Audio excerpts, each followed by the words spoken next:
Hi, in your Christian journey, you might have questioned the truthfulness of Scripture. Today, I am sharing with you 8 powerful points that prove the Bible to be true.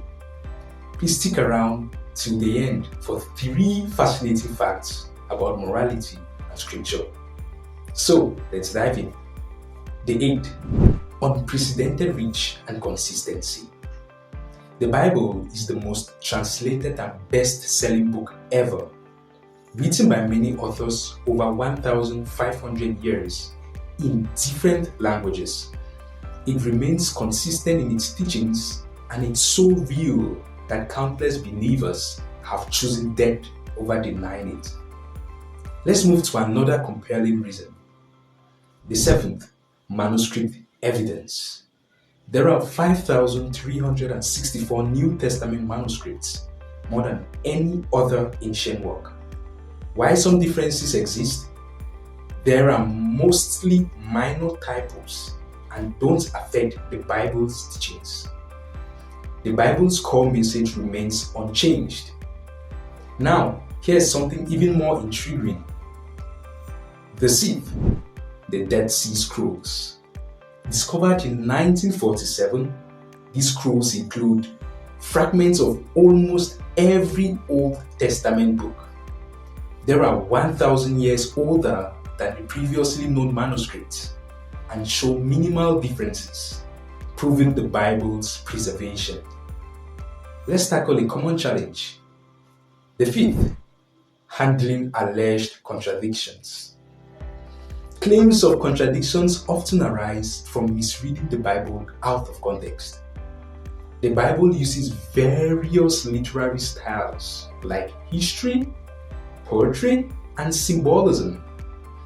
Understanding the cultural context reveals a consistent and unified message. Next, let's dig into some archaeological findings. Which brings us to the 4th point, archaeological confirmations. Archaeology supports the Bible's accuracy.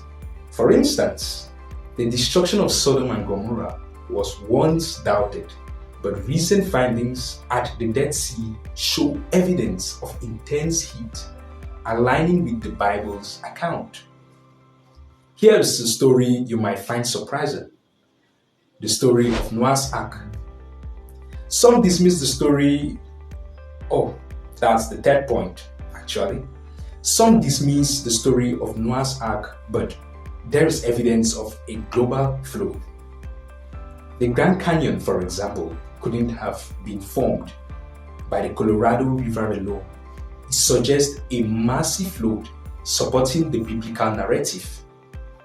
Let's look at another fascinating proof, which brings us to 2, fossil beds and the global flood. Large fossil beds indicate a global flood.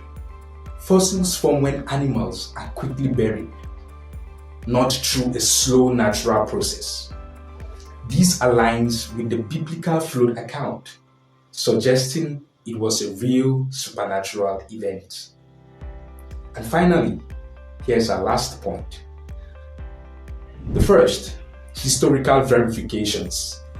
Skeptics doubted the existence of figures like Gallio, who was the preconsul of Achaia, mentioned in Acts chapter 18 verse 12 to 17.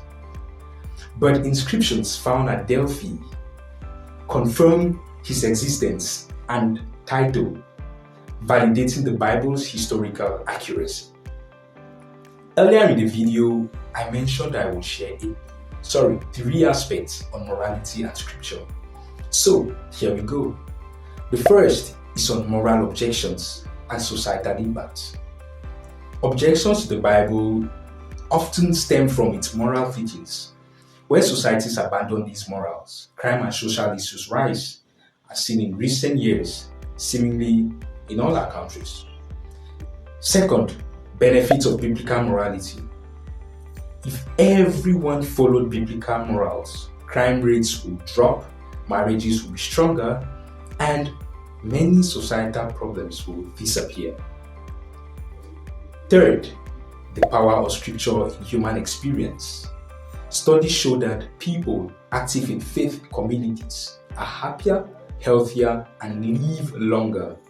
For example, prisoners attending Bible studies are less likely to reoffend. So, to conclude, even if people don't always like Christians, they seemingly want others to behave towards them with Christian behaviors. Imagine feeling safer knowing a group of young men approaching you late at night were coming from a Bible study. Please like and subscribe to my channel to promote the message. And the link to the free book that helped me in this research is in the videos in the description below. One of the books that helped me in my journey to the Catholic faith too. You can check out my video on the very tragic deaths of 10 Christian martyrs in the video description below. Please don't forget to subscribe. God bless.